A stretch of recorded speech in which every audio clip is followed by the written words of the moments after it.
Sir, thank you for giving me an opportunity to speak on this bill. Sir 22 lakh बच्चे रोज 18 घंटे की मेहनत, एक 3 घंटे का एग्जाम, लेकिन एक कैमरा फोन, व्हाट्सएप पर एक मैसेज, टेलीग्राम पर एक पीडीएफ, रात 2 बजे पेपर लीक, सब खत्म, स्टूडेंट की सारी मेहनत बर्बाद. Therefore, sir, I rise today to speak wholeheartedly in support of the students of India and to welcome the Public Examination Amendment Bill 2026. Sir, paper leak जैसी सीरियस बीमारी का परमानेंट इलाज करना होगा. जैसे कैंसर का इलाज क्रोसिन खिलाकर नहीं किया जा सकता, ठीक वैसे ही पेपर लीक जैसी प्रॉब्लम का इलाज मीडिया साउंड बाइट से नहीं बल्कि इंस्टीट्यूशनल सॉल्यूशन से होगा, जो आज हमारी सरकार इस बिल के माध्यम से करने जा रही है by introducing India's first ever anti paper leak framework. सबसे पहले मैं नीट के स्टूडेंट्स को कुछ कहना चाहूंगा. आपका गुस्सा जस्टिफाइड है, आपकी पेन रियल है और आपको एग्जामिनेशन सिस्टम से जो कंप्लेंट है वो कंप्लेंट भी जेन्युइन है. Your voice matters. और जब आपने अपनी चिंता व्यक्त करी, अपना दर्द बताया, when you demanded, the honorable prime minister heard that demand, not just as a prime minister but also as a guardian, परिवार के मुखिया की तरह उस बात को सुना. Students demanded, government acted, historic decisions taken, systems changed. Sir, जब एक स्टूडेंट नीट जैसे पब्लिक एग्जाम की प्रिपरेशन करता है तब वो अकेला तैयारी नहीं करता, उसका पूरा परिवार प्रिपरेशन करता है. माँ अपनी छोटी छोटी जरूरतें रोक देती है, घर का बजट कम करती है. पिता फैमिली की सेविंग्स को कोचिंग फीस, रेंट और टेस्ट सीरीज पे खर्च करता है. फैमिलीज को लोन तक लेना पड़ता है. और स्टूडेंट खुद कोटा, जयपुर, चंडीगढ़, दिल्ली, पटना जैसे शहरों में जाकर घर से दूर रहता है.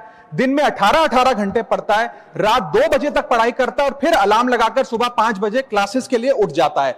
परिवार से दूर, कोई सोशल लाइफ नहीं, कोई त्योहार फेस्टिवल नहीं, सोशल मीडिया, फ्रेंड से दूर, और अपनी स्लीप और अपनी हेल्थ से भी कॉम्प्रोमाइज करता है, क्योंकि उसे पता है कि जब वो पेपर लिखेगा तो सिर्फ पेपर नहीं, अपनी फैमिली के लिए एक बेटर फ्यूचर लिखने जा रहा है. और फिर एक दिन एग्जाम की तारीख पर उसे पता लगता है कि 3 साल से वो जिस पेपर की तैयारी कर रहा था वो पेपर किसी ने पहले ही पैसे देकर हासिल कर लिया, पेपर लीक हो गया.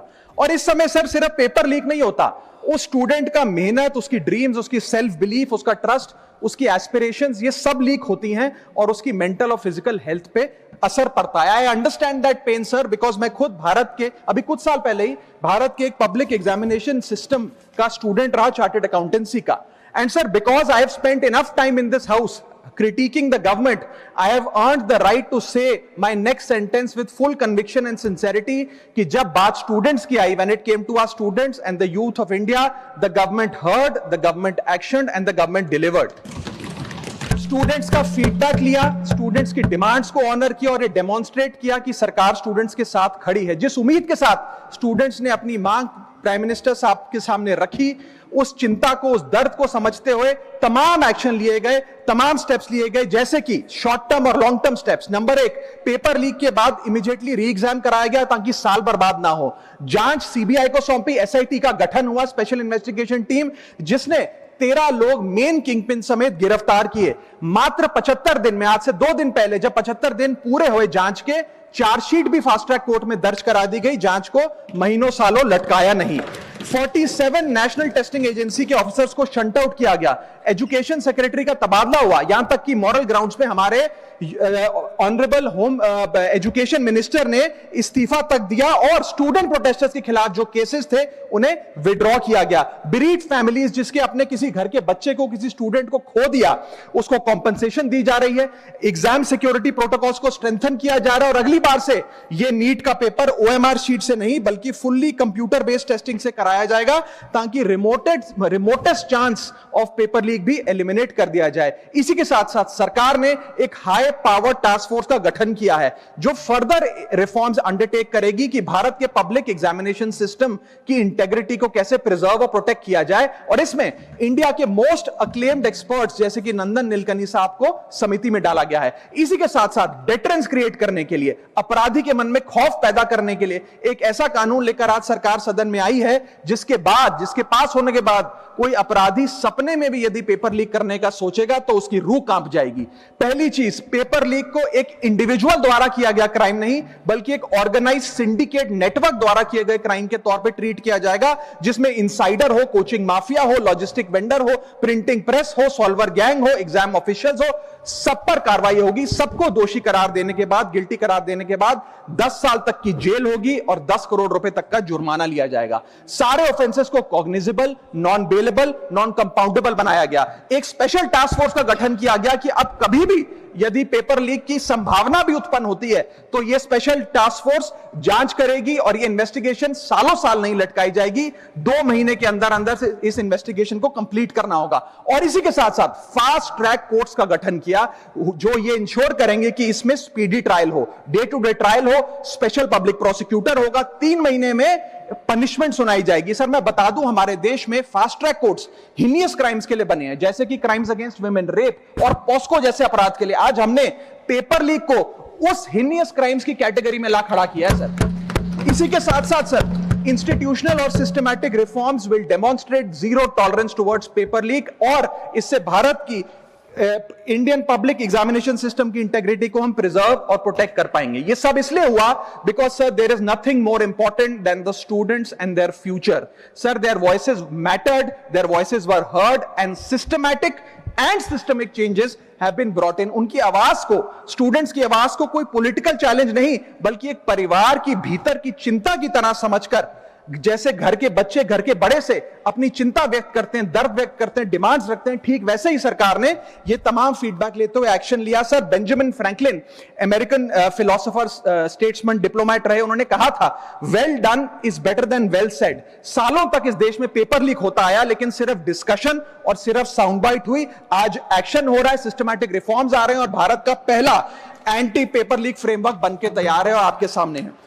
सर इसी के साथ साथ पेपर लीक किसी एक पार्टी का, किसी एक सरकार का ऑफिसर या मिनिस्ट्री की देन नहीं है, और ये कोई 2026 का फिनोमेना भी नहीं है। सर मैं बता दूं कि सर जब बात अकाउंटेबिलिटी की हो, मोरालिटी की हो, जवाबदेही की हो, तो इसलिए इससे जब बात अकाउंटेबिलिटी की हो, मोरालिटी की हो, जवाबदेही की हो, तो सर ये इससे तय नहीं होना चाहिए कि पेपर लीक कौन से राज्य में हुआ, कौन सी मिनिस्टर के अंडर हुआ, कौन सी पार्टी में हुआ, क्योंकि ये एक पैन इंडिया ऑर्गेनाइज्ड क्राइम है, क्रॉनिक डिजीज है। मैं ये बात इसलिए कह रहा हूं क्योंकि 19 जुलाई 2026 को, आज से मात्र 10 दिन पहले, पंजाब के अंदर एक फार्मेसी ऑफिसर रिक्रूटमेंट का एग्जाम हुआ।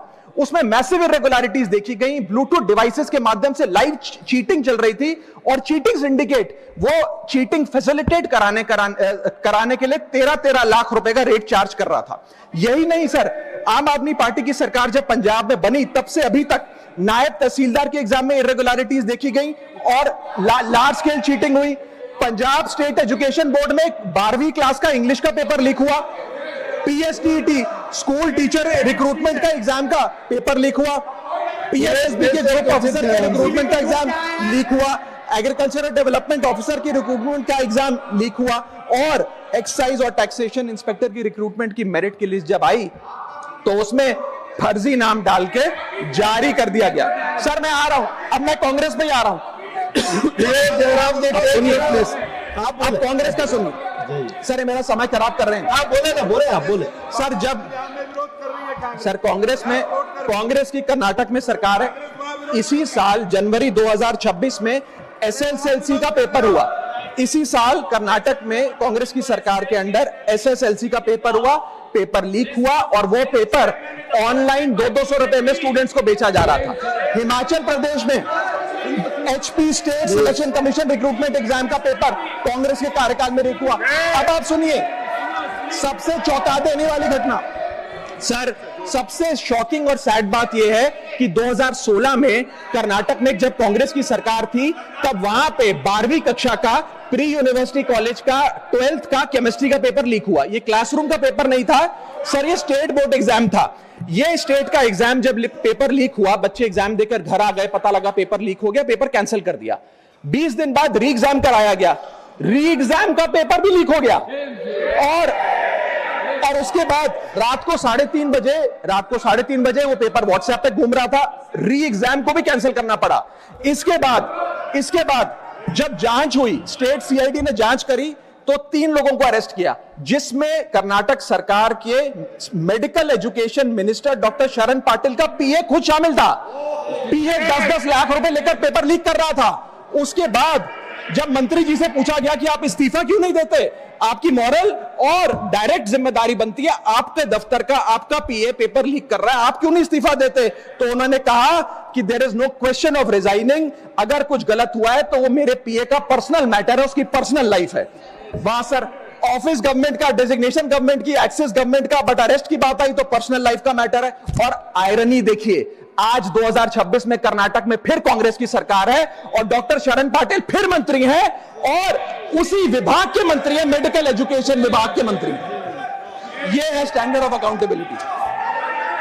सर सुन लो, उसी के साथ साथ 2004 से 2014 के बीच में जब यूपीए की सरकार थी तो कांग्रेस के कार्यकाल में दर्जनों एग्जाम्पल हैं, डॉक्यूमेंटेड एग्जाम्पल हैं पेपर लीक के सर, जिसमें मुख्य तौर पर AIIMS post graduate medical entrance exam 2006 में लीक हुआ, रेलवे रिक्रूटमेंट बोर्ड का एग्जाम 2009 का लीक हुआ, all India engineering entrance exam 2011 UPA के कार्यकाल में लीक हुआ और SSC combined graduate level exam 2013 leak हुआ।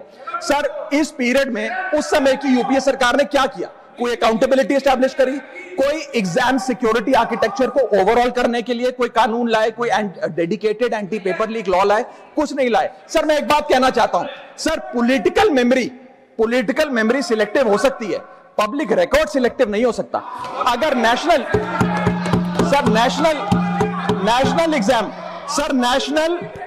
एग्जाम का पेपर लीक अगर नेशनल क्राइसिस है, जो कि है, तो सर ऑपोजिशन रूल्ड स्टेट का पेपर लीक एक लोकल इंसिडेंट कैसे हो सकता है? सर स्टूडेंट में तो फर्क नहीं होता।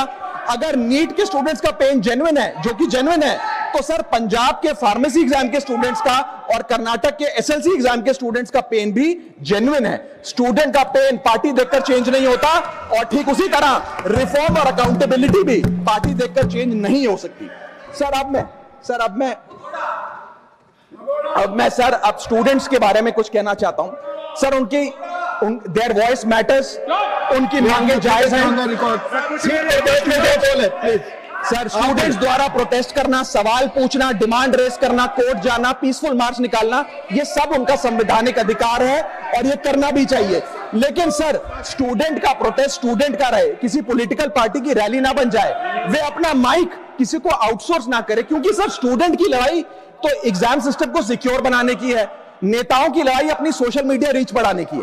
सर जब पॉलिटिकल लीडर्स प्रोटेस्ट के टाइम पर बैरिकेड के आगे स्टूडेंट को भेज खुद कैमरे की सेफ साइड पे रहें, तो उनसे पूछिए कि रिस्क मेरा और रील तुम्हारी, ये पार्टनरशिप कैसी? सर स्टूडेंट का मूवमेंट स्टूडेंट के फ्यूचर के लिए है, किसी फ्लॉप पॉलिटिकल पार्टी के कमबैक के लिए नहीं है सर। और जो पॉलिटिकल पार्टी के अपने खुद के फ्यूचर का आता पता नहीं, वो स्टूडेंट के फ्यूचर की क्या लड़ाई लड़ेगी? सर स्टूडेंट्स को जस्टिस चाहिए, पॉलिटिकल पार्टी को फुटेज। स्टूडेंट को एग्जाम सिक्योर करना है, पॉलिटिकल पार्टी को वायरल क्लिप। स्टूडेंट का सवाल फ्यूचर का है, नेता का कैलकुलेशन अगले इलेक्शन का। इसीलिए मैं ऑपोजिशन पार्टीज को कहना चाहता हूं, don't use students emotion for your political promotion. ये लड़ाई बीजेपी वर्सेस कांग्रेस नहीं है, ये लड़ाई मेरिट वर्सेस माफिया की है, मेहनत वर्सेस सेटिंग की है। और सर एक बात और, सर आज हमारे स्टूडेंट्स पर पढ़ाई का बहुत स्ट्रेस है। हमारे समाज ने, हमारी सोसाइटी ने आज बच्चों का, क्योंकि हम बेस्ट चाहते हैं, अपनी बच्चों से पढ़ाई संबंधित एक्सपेक्टेशन को प्रेशर में बदल दिया है। और ये प्रेशर सर स्कूल से ही शुरू हो जाता है। जब बच्चा 10वीं क्लास का बोर्ड का एग्जाम दे रहा होता है तो बोला जाता है ये क्रिटिकल ईयर है, अच्छे मार्क्स लाने हैं, नहीं तो स्ट्रीम नहीं मिलेगी, पूरा करियर बर्बाद हो जाएगा। 12वीं क्लास में जाता है तो प्रेशर और बढ़ता है, बोला जाता है ये लाइफ का टर्निंग पॉइंट है, आगे की जिंदगी कैसे डिसाइड होगी। जेई, नीट, सीयूईटी, तमाम एंट्रेंस एग्जाम की तैयारी का प्रेशर अलग। और सर जब कॉलेज पहुंचता है तो एक अलग ही लेवल का प्रेशर होता है। उसको बोला जाता है सीजीपीए ठीक रखो वरना प्लेसमेंट नहीं मिलेगी। ये पूरी लाइफ का सवाल है, करियर का सवाल है। हर स्टेज पर प्रेशर का सिलेबस बढ़ता जाता है। और ओवरऑल सर इंडिया में कंपटीशन बहुत फास्ट स्पीड पे बढ़ रहा है, लेकिन उसी के साथ साथ कंपैरिजन भी बहुत फास्ट स्पीड पे बढ़ रहा है। सबसे पहले जब बच्चा स्कूल जाता है तो अपने स्कूलमेट्स, क्लासमेट्स से कंपैरिजन होता है, कोचिंग सेंटर जाता है तो वहां कोचिंग सेंटर के स्टूडेंट से कंपैरिजन होता है, ऑल इंडिया रैंकर से कंपैरिजन होता है, घर आता है तो पड़ोसी और रिश्तेदारों के बच्चों से कंपैरिजन होता है। ये कंपैरिजन मोटिवेशन नहीं सर, प्रेशर और स्ट्रेस में बदलता जा रहा है। सर जैसे 3 इडियट्स पिक्चर में कहा था ना, काबिल बनो, कामयाबी झक मारकर पीछे आएगी, ठीक उसी तरह समाज को, हम सबको, अगर कोई स्टूडेंट चिंतित दिखे, स्ट्रेस में दिखे, उसे कहना चाहिए कि एग्जाम इंपॉर्टेंट है लेकिन तुम एग्जाम से ज्यादा इंपॉर्टेंट हो सर, क्योंकि घर स्टूडेंट का सेफ स्पेस होना चाहिए सर, दूसरा एग्जाम सेंटर नहीं। और एक रैंक रिजल्ट डिसाइड कर सकती है बच्चे का, उसका फ्यूचर नहीं, वैल्यू नहीं, उसकी पूरी जिंदगी नहीं। और अंत में sir, I just take 1 more minute sir, अंत में मैं अपने वेल विशर्स को भी कुछ कहना चाहूंगा, जो पिछले कुछ समय से मुझे कह रहे थे कि राघव आप नीट के इशू पर कब बोलोगे, आपको हम सुनना चाहते हैं। मैं बड़ी हम्बली कहना चाहता हूं सर, जब मैं ऑपोजिशन में बैठता था तब सवाल मेरा हथियार था, आज मैं ट्रेजरी बेंचेस पर बैठता हूं, आज सोल्यूशन मेरी जिम्मेदारी है। मैं भी रोज कैमरे के सामने आकर साउंड बाइट दे सकता था, लेकिन मुझे हेडलाइन नहीं सर, मुझे आउटकम चाहिए। और जब मैं ऑपोजिशन में था तब मेरा काम इशू रेस करना और सवाल उठाना था, और पूरा सदन और आप जानते हैं मैंने वो काम पूरी ईमानदारी से किया। लेकिन आज मेरा रोल कैमरा के सामने अटेंडेंस लगाने का नहीं है, मेरा role is my focus is to fix the system. इसीलिए मैंने अपने आप से एक वादा किया, I made a promise to myself कि मैं इस मुद्दे पर पार्लियामेंट में बोलूंगा, और उस दिन बोलूंगा जिस दिन हम प्रॉब्लम सॉल्व कर रहे होंगे, सोल्यूशन लेकर आएंगे, when the system is getting fixed. And today is that historic day when the system is getting fixed. और सर बिकॉज आज जो रिफॉर्म्स हम लेकर आए हैं, जो सरकार सदन में लेकर आई है, वो इतने जरूरी हैं क्योंकि इन रिफॉर्म से सिस्टम और मजबूत होगा, पेपर और सिक्योर होगा, एग्जाम फेयर होगा, मेरिट का सम्मान होगा, माफिया जेल में होगा, सरकार पहरेदार होगी, कार्रवाई दमदार होगी, स्टूडेंट्स की जीत होगी, माफिया की हार होगी। जय हिंद।